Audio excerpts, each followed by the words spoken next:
మీ చదువులు మీరు చదువుకుంటూ ఈరోజు మీరు ఈ స్థితికి రావడానికి మీరు ప్రత్యేక డిఎస్సి గురించో ఇంకో 3GO గురించో మాట్లాడుతున్నారంటే ఇవన్నీ మీకు ఈరోజు మీ కంచం కాడ కూడిపోయిందని మీరు బాధపడుతున్నారు. చూడండి, అక్కడ దాకా మీకు అందించింది ఎవరు?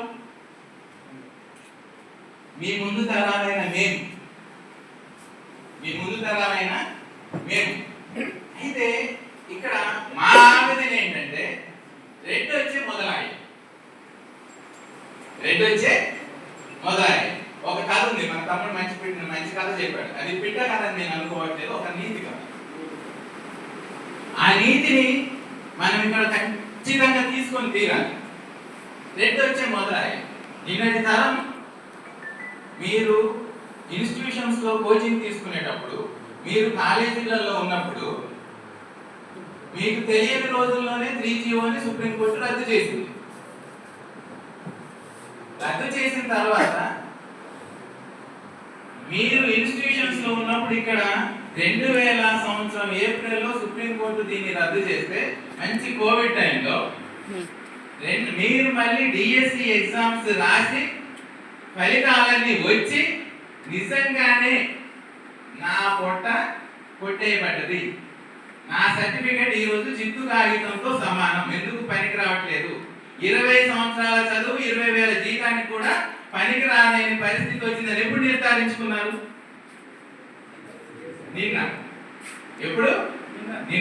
నిన్నటి కన్నా ముందు ఉద్యమం ఉంది, నిన్నటి కన్నా ముందు ఆదివాసీ సమాజం ఉంది, నిన్నటి కన్నా ముందు మన మనుగడ కోసం మన పోరాటాలు సాగాయి. ఇక్కడ జెండాలు వద్దు, సంఘాలు వద్దు, మనమందరం కూడా రకరకాల ప్రయత్నాలు విఫల ప్రయత్నాలు కాదు, విజయవంతమైన ప్రయత్నాలు చేసుకుంటూనే మన సమాజాన్ని ఈ మాత్రం ఇక్కడ దాకా తీసుకొని వచ్చాం. అలాంటి మేము మిమ్మల్ని ఎక్కడా వదిలేయట్లేదు. ఎందుకంటే మీరు మా వారసులు, మీరు మా భవిష్యత్తు. ఒక విజయవంతమైన సమాజాన్ని నిర్మించాలంటే దానికి మనం ఏం చేయాలనేది మా ప్రయత్నం. ఇక్కడ మనమందరం, దొరగారు ఒక మాట అన్నారు, మనమందరం ఆదివాసీలు, మన మధ్య రకరకాల భావాలు, రకరకాల సిద్ధాంతాలు, రకరకాల ఉద్దేశాలు, రకరకాల ప్రయత్నాలు కూడా జరుగుతుంటాయి. ఆ ప్రయత్నాలలో మనమందరం పాఠాన్ని, గుణపాఠాన్ని ఖచ్చితంగా తీసుకోవాల్సిందే, మంచిని చెడుని బేరీజు వేయాల్సిందే, మంచి దాని కోసమే, మంచి సమాజ నిర్మాణం కోసం తీసుకోవాల్సిందే. దానికోసం మనం కొన్ని మాటలు మాట్లాడక తప్పదు, అనివార్యం. ఎందుకంటే మనం భవిష్యత్తు నిర్మించడం కోసం ఏర్పాటు చేసుకున్న సమావేశం ఇది. అరే ఇల్లు కట్టేటప్పుడు మంచి ఇటుక కాదని టెస్ట్ చేస్తాం కదా, మంచి సిమెంట్ కోసమే రకరకాల షాపులు తిరుగుతాం కదా. మరి మంచి కోసమే మనం ఇలా కూర్చున్నప్పుడు, మంచి కోసమే మనం మాట్లాడేటప్పుడు ఖచ్చితంగా హీరోని చూపించాలంటే, ఆ హీరోయిజాన్ని ఎలివేట్ చేయాలంటే ఖచ్చితంగా ఆ హీరోకి అవాంతరాలు కలిగిస్తున్న శక్తి లేదు. ఇక్కడ హీరో ఎవరు? దొరగారో, మడివినేరునో, సంతోషో, మన వెంకటో కాదు. హీరో అవ్వాలి, మనం హీరో అవ్వాలి. మనం ఇక్కడ ఆదివాసీ మాత్రమే హీరో. దానికోసమే మన ప్రయత్నం. అయితే ఇక్కడ మేమేమంటామంటే, మీ ప్రశ్నలకు నేను సమాధానం ఇస్తాను, కానీ ఒక్కసారి పోయిన సమావేశంలో కూడా నేను మాట్లాడాను, మనం నిరుద్యోగులం, మనం ఉద్యోగం కోసం మాత్రమే ఉద్యమం చేస్తాము అనే ఈ పరిధిలో నుంచి బయటికి రండి. మేము మిమ్మల్ని ఎలాగైతే ఈ సమాజం భవిష్యత్తుగా మిమ్మల్ని చూస్తున్నామో, మీరు కూడా ఉద్యోగం కోసం ఉద్యమం చేస్తాననే పరిధిలో నుంచి మీరు ఆలోచించినంత వరకు ఆదివాసీ సమాజం మీతో ఉండలేదు. స్వార్థంతో పనిచేసే ఏ వ్యక్తి చుట్టూ కూడా సమాజం నిలబడదు. ఎందుకంటే ఇప్పటి వరకు ఉద్యమాలు చేస్తున్న ఇప్పుడున్న నాయకులందరూ కూడా నా తమ్ముడికి ఉద్యోగం రావాలి, నా బిడ్డకు ఉద్యోగం రావాలని ఎవరు పనిచేసిన వాళ్ళు కాదు. మన జాతి గెలవాలి, మన సమాజాన్ని విజయవంతమైన సమాజంగా నిలబెట్టాలని మేము ప్రయత్నిస్తున్నాం. అందులో ఈ రోజు మేము అవునన్నా కాదన్నా భవిష్యత్తు మీది, మేము అవునన్నా కాదన్నా రేపు మన ఆదివాసీ సమాజంలోని ఒక కుటుంబానికి నువ్వు బాధ్యుడివి, ఒక గ్రామానికి నువ్వు బాధ్యుడివి, రేపటి భవిష్యత్ ఆదివాసీ సమాజానికి నువ్వు ప్రతినిధివి. దానికోసం నిలబడండి, మీ వెనుక మేమందరం ఉంటాం. దీనికి ఎటువంటి భేషజాలు, షరతులు, ఇగోలు లేవు. ఎందుకంటే మనమందరం మన సమాజాన్ని నిలబెట్టడం కోసమే మాట్లాడుకోవాలి, మాట్లాడుతున్నాము, మాట్లాడాలి.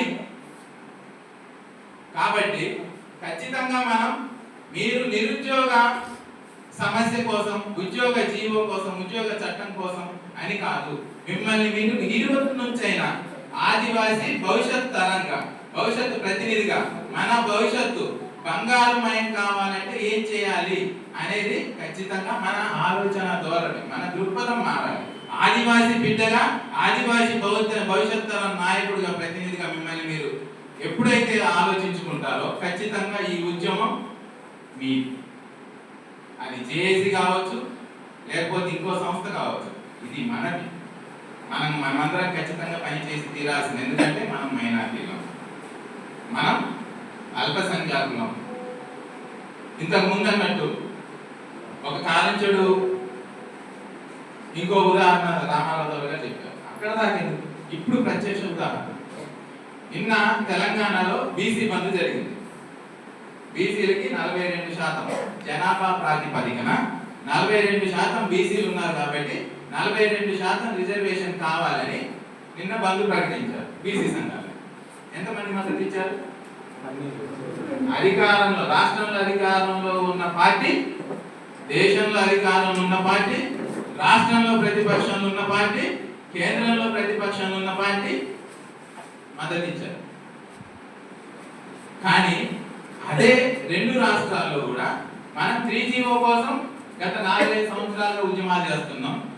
అక్కడ తెలంగాణలో 2008 నుంచి ఇప్పటి వరకు లంబాడీలకు వ్యతిరేకంగా ఉద్యమం జరుగుతుంది. ఏ ఒక్క పార్టీ అయినా 3GOకి మద్దతుగా మన ప్రాంతంలో ఏ ఒక్క రాజకీయ పార్టీ అయినా, నేను మొన్న అన్నట్టు మన ఎంపీటీసీ, మన జెడ్పీటీసీ, మన సర్పంచ్ పార్టీ, ఏ పార్టీ అయినా వచ్చి అక్కో, అన్నో, తమ్ముడు వచ్చి మన పక్కన నిల్చొని నేను మీకు మద్దతు ఇస్తున్నానని చెప్పడం కాదు. నీ ప్రాతినిధ్యం ఎక్కడ? నా పక్కన కాదు. నీ ప్రాతినిధ్యం ఎక్కడ? చట్టసభలో. సర్పంచ్ గారైతే పంచాయతీలో తీర్మానం చేయాలి, ఎంపీటీసీ, ఎంపీపీ అయితే మండల పరిషత్లో తీర్మానం చేయాలి, జెడ్పీటీసీ అయితే జిల్లా పరిషత్లో తీర్మానం చేయాలి, ఎమ్మెల్యే గారైతే అసెంబ్లీలో మాట్లాడాలి, ఎంపీ అయితే పార్లమెంట్లో మాట్లాడాలి.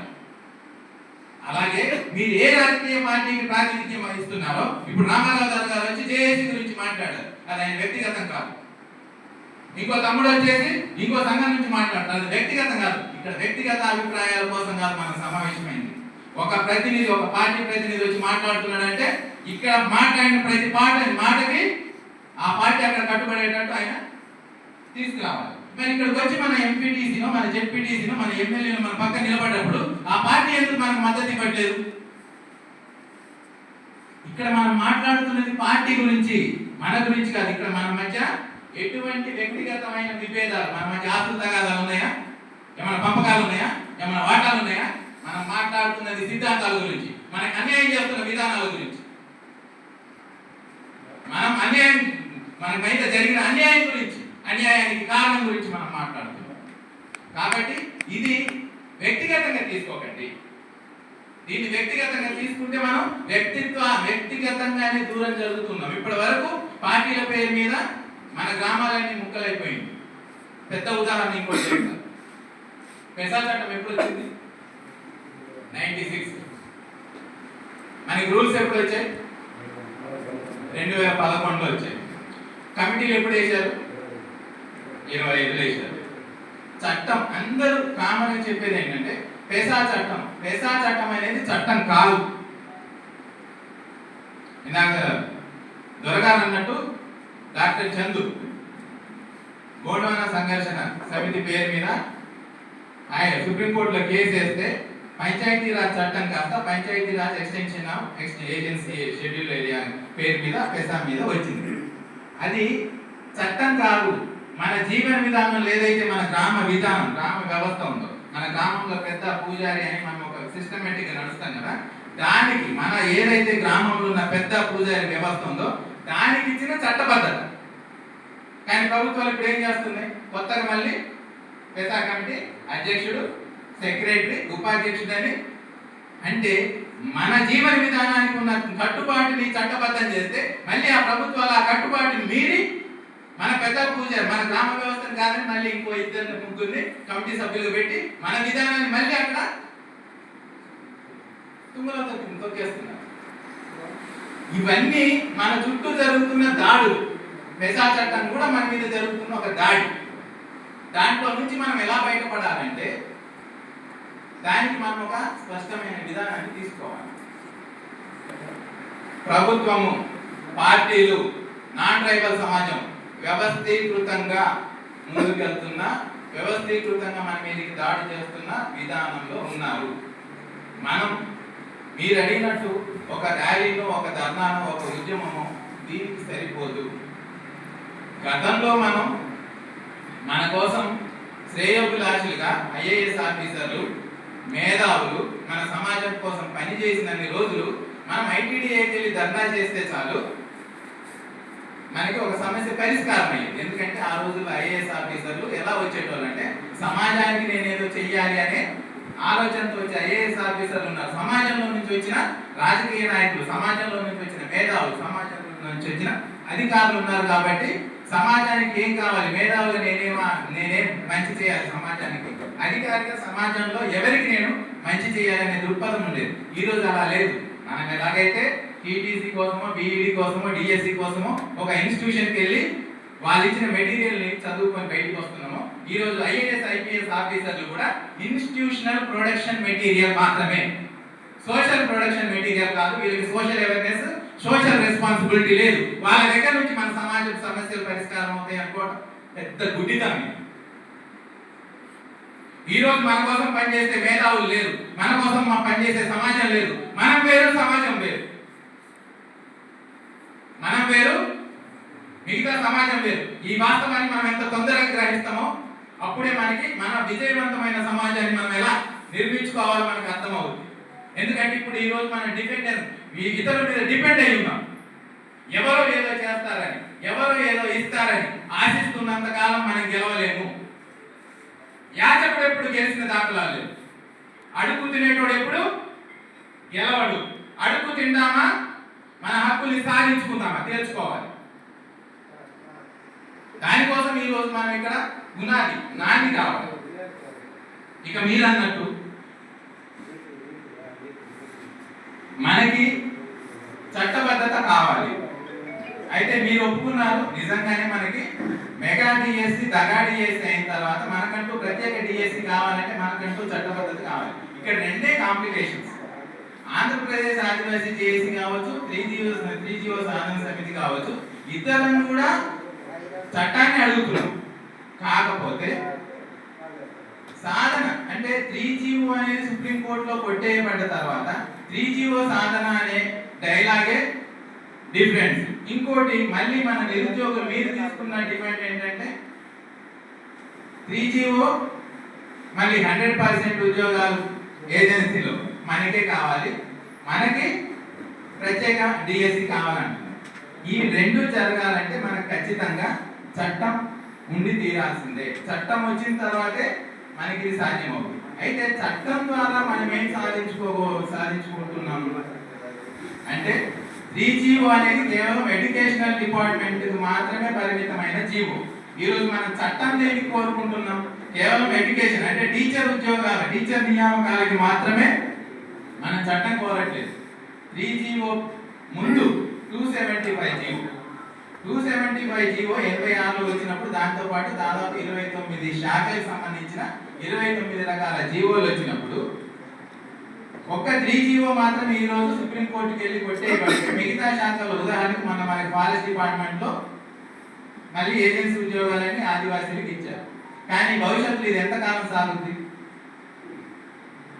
రేపొద్దున మెడికల్ డిపార్ట్మెంట్ లోని 68 జీవోకి గండం ఉంది, ఫారెస్ట్ డిపార్ట్మెంట్ లో మనకి రిజర్వేషన్ గండం ఉంది, పోలీస్ డిపార్ట్మెంట్ లో రిజర్వేషన్ గండం ఉంది. అంటే మిగతా 28 శాఖల ఉద్యోగాలకి ఇదే పరిస్థితి ఉంది. కాకపోతే మనం ఏంటంటే ఈ రోజు డిఎస్సిలో మనం దగాపడ్డాం కాబట్టి టీటీసీ బీఈడి చేసిన వాళ్ళు, లేకపోతే మెగా డిఎస్సి ఎగ్జామ్ రాసి మిస్ అయిన వాళ్ళు మళ్ళీ ఉద్యమాలకు వస్తున్నాం. మిగతా సమాజం కాబట్టి అంటే మళ్ళీ ఆకులు కాళ్ళు చేతులు కాలితే కానీ ఆకులు పట్టుకోలేని పరిస్థితుల్లో ఉన్నాం.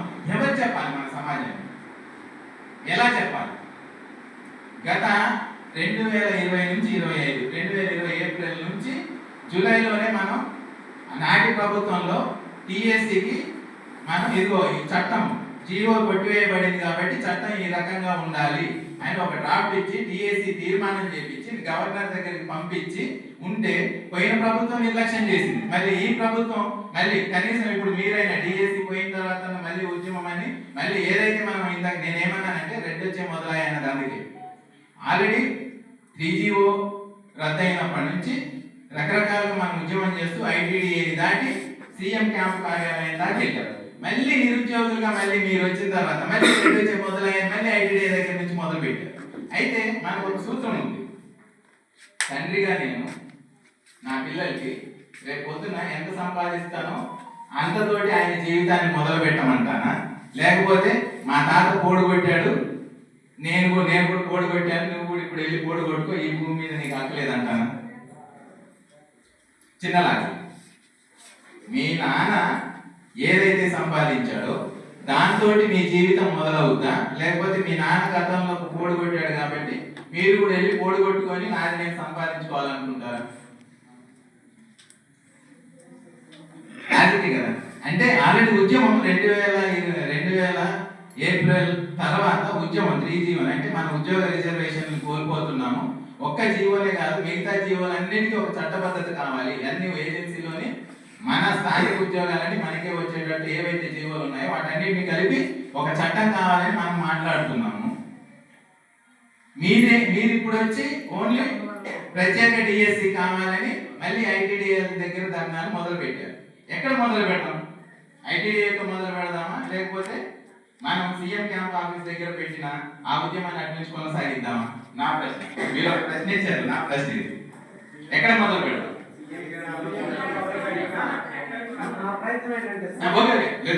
మన డిస్కషన్ కోసం సీఎం క్యాంప్ ఆఫీస్ నుంచి మొదలు పెట్టాలంటే ఇక్కడ ఉన్న నిరుద్యోగ యువతను ముందు సిద్ధం చేయాలి. అయితే ఉద్యోగులకి నిరుద్యోగులకి సమాజానికి ఒక పెద్ద గోడ ఉంది. మొదటి తరం ఉద్యోగులు ఎవరు? మన సామాజిక బాధ్యతలతోటి మన సమాజంతో మన సమాజం సమస్యలతోటి కలిసి పనిచేయచ్చు. అలాగే విద్యార్థులు యువత కూడా సమాజంలో మన ఊర్లో ఏం జరుగుతుందో మనం పట్టించుకోవట్లేదు, మన సమాజంలో ఏం జరుగుతుందో మనం పట్టించుకోవట్లేదు. ఇది మన మీద ప్రభుత్వాలు రాజకీయాలు గిరిజనేతర సమాజం మన మీద చేస్తున్న దాడి కన్నా మనం మన సమాజం పట్ల వ్యవహరిస్తున్న నిర్లక్ష్యమే పెద్ద డ్యామేజ్. ఎందుకంటే అసలు మీరందరూ చదువుకున్నారు. 3GO పునాది ఏంటి చెప్పండి? 3GO పునాది